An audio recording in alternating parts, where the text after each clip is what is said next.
আজকে আমি তৈরি করছি বেগুন দিয়ে পালং শাকের ভাজি। এভাবে তৈরি করলে গরম ভাতের সাথে খেতে খুবই ভালো লাগবে। আশা করছি আমার এই সহজ রেসিপিটি আপনাদের ভালো লাগবে। আর ভালো লাগলে প্লিজ চ্যানেলটা সাবস্ক্রাইব করে অল অপশন সিলেক্ট করে পাশে থাকবেন। তো পালং শাকের ভাজি তৈরি করার জন্য আমি এখানে কিছুটা পালং শাক নিয়েছি। তো পালং শাকটাকে আমি ছোট করে এইভাবে কুচি করে কেটে নিয়েছি। আর এখানে আমি নিয়েছি কিছুটা বেগুন। তো বেগুনটাও আমি ছোট করে পিস করে কেটে নিয়েছি। আর এখানে আমি প্যানে দিয়ে দিলাম কিছুটা তেল। তেলটা কিন্তু আমার গরম হয়ে গেছে। এখন বেগুনগুলো দিয়ে দিলাম। এরপর এখানে এড করে দিতে হবে একটুখানি হলুদের গুঁড়ো। আমি এখানে প্রায় হাফ চামচের মতো দিয়ে দিলাম। এখানে লবণটা এখন দিচ্ছি না। কারণ লবণটা দিলে কিন্তু বেগুনটা গলে যাবে। সেক্ষেত্রে ভাজি খেতে ভালো লাগবে না। এরপর খুব ভালোভাবে মিশিয়ে নিতে হবে। তো এই পর্যায়ে গ্যাসের ফ্লেমটা কিন্তু মিডিয়ামে রেখেছি।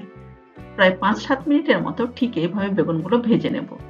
তো বেগুনগুলো প্রায় ৫-৭ মিনিটের মতো ভেজে নেওয়ার পর যখন ঠিক এরকম ব্রাউন কালার হয়ে আসবে, তখন বেগুনগুলো উঠিয়ে নিতে হবে।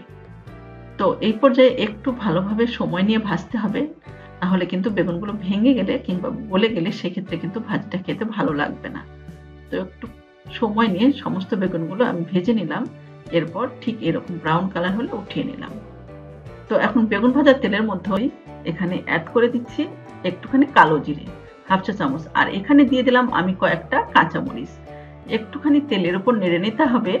এরপর এখানে এড করে দিচ্ছি পালং শাকগুলো।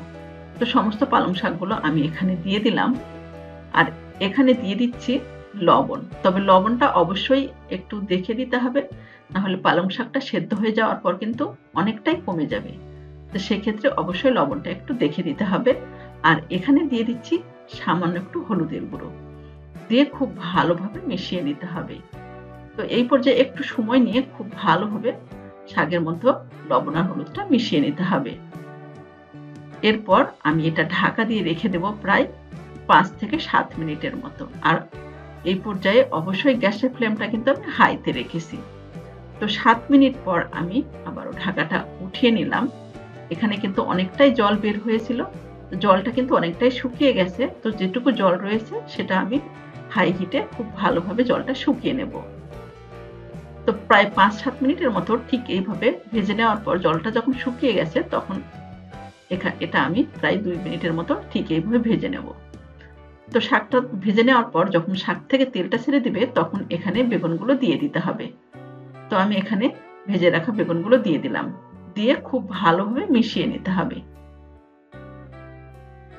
তো একটু প্রায় ২ মিনিটের মতো সময় নিয়ে সমস্ত বেগুনগুলো আমি শাকের মধ্যে খুব ভালোভাবে মিশিয়ে নিলাম। এক্ষেত্রে কিন্তু বেগুনটা ভেঙে যায়নি কিংবা গলে যায়নি। দেখুন ঠিক এরকম বেগুনগুলো গোটা, গোটা থাকবে। আর এটা গরম ভাতের সাথে খেতে খুবই ভালো লাগবে। তো অবশ্যই এইভাবে ট্রাই করবেন। আর রেসিপিটি আমার কেমন লাগলো তো অবশ্যই জানাবেন। ভালো লাগলে প্লিজ লাইক, কমেন্ট এবং শেয়ার করে পাশে থাকবেন। তো আজ এ পর্যন্তই। ভালো থাকবেন।